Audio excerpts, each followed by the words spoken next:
Ang araw sa inyo mga sir, kumusta kayo? Maraming salamat nga pala sa pagdalaw niyo sa aking channel. Ito mga sir, may tanggap ako dito na LED TV. Ito maliit lang naman ito, may view yung kanyang brand, ayan. Ito mga sir, share ko lang sa inyo kung ano ang problema ng unit na ito. Sabi ng may-ari nito, nawawala-wala daw yung sound nito. Ito mga sir, bago natin buksan, plug in lang natin ito.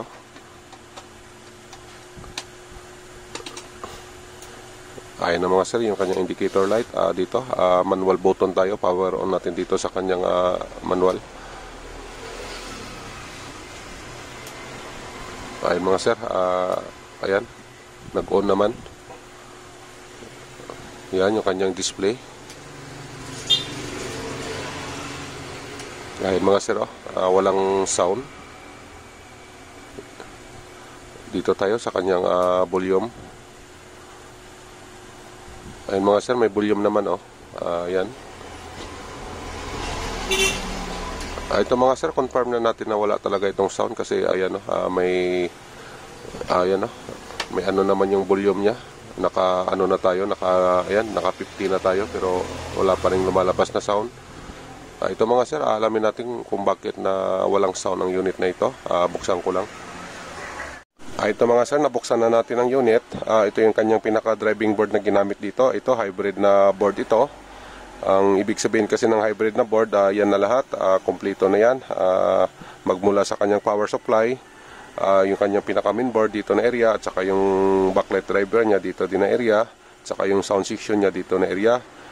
So, ito nga pala mga sir, may napansin lang ako dito kasi ito naka-modified na ito. Bali ito na yung kanyang pinaka backlight driver kasi yung dati kasi dito na area yan, ayan wala na ditong connection, ayan blanco na ito, baka may problema dito na area.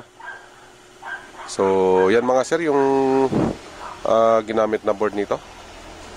Dito lang tayo mga sir mag-focus sa kanyang sound section kasi nga ito walang sound ito. Yun naman yung pinapagawa sa atin, yung sound. Bali itong sound area niya, ayan wala naman tayong makakita dyan na lumubo ng mga kapasitor. Ayan, okay naman lahat yan.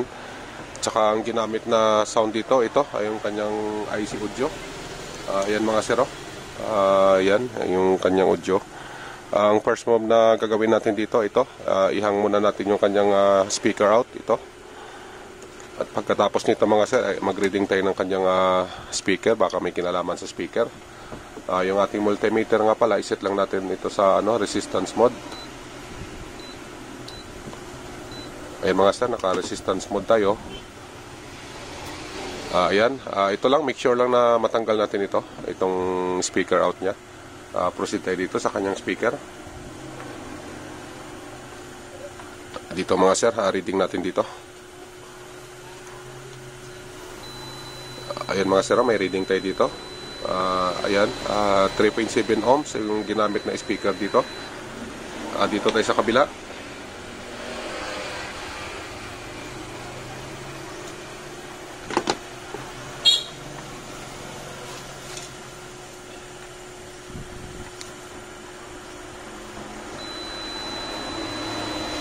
Ayan mga sir, ang reading ng ating speaker dito sa kabila nasa 3.7 ohms din. Ang ibig sabihin mga sir, wala tayong problema sa speaker, okay naman. Ang gawin natin dito sa unit na ito, try natin itong i-resolder dito sa sound area kasi baka may lumuwag lang na parts dito o di kaya yung mismong IC audio nya baka lumuwag din. Second move natin, ito, mag-resolder lang tayo dito sa kanyang sound area.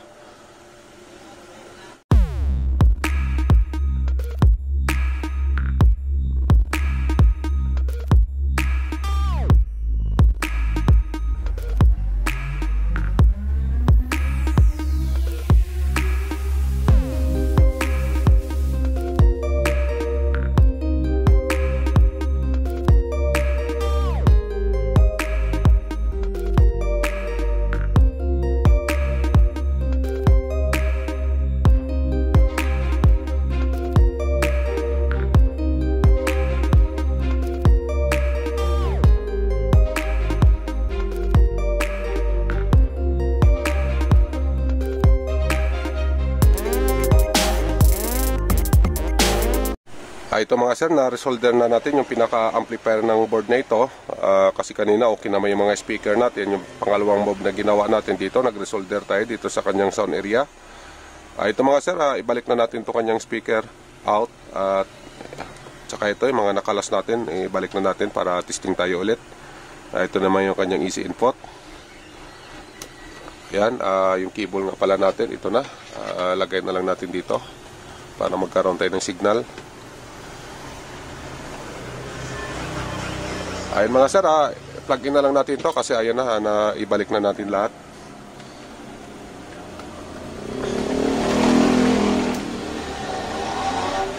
Ayun mga sir, umilaw na yung backlight kasi ang backlight nito naka-modified nga, ayan, naka-direct yung supply ng backlight. So ayan, pag saksak natin, umilaw na yung backlight niya. So okay lang yan kasi hindi naman yan ang pinapagawa sa atin, yung mismong sound. Dito lang tayo mag-focus sa sound niya. Ito nga pala, na-plug in ko na. Power on na lang natin dito.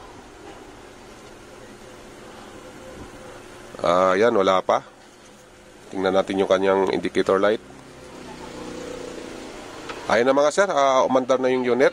Ayan na, may sound na. Ito, lakasan natin yung kanyang volume.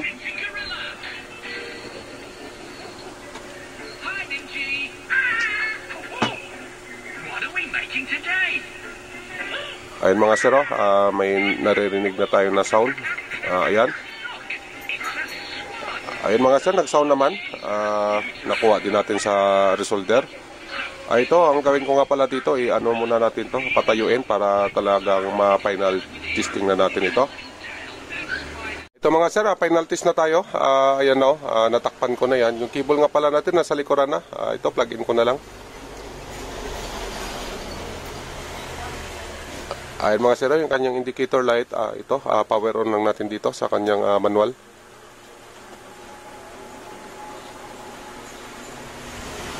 Wala pa rin. Ayan na. Ayan mga sir, yung kanyang display, antay-antay lang natin. Ayan na mga sir, ayan na. Ayan na yung resulta sa ginawa natin mga sir. Ayan, okay na yung kanyang sound. Yan na. Hanggang dito na lang kasi may nag-aantay pa dito na customer na magpapagawa. Ayan, basta yan, nakita nyo naman na ayan, okay na, may sound na ito. Hanggang dito na lang mga sir. Salamat sa inyo sa oras niyo sa pagpanood. God bless na lang. Bye-bye sa inyong lahat.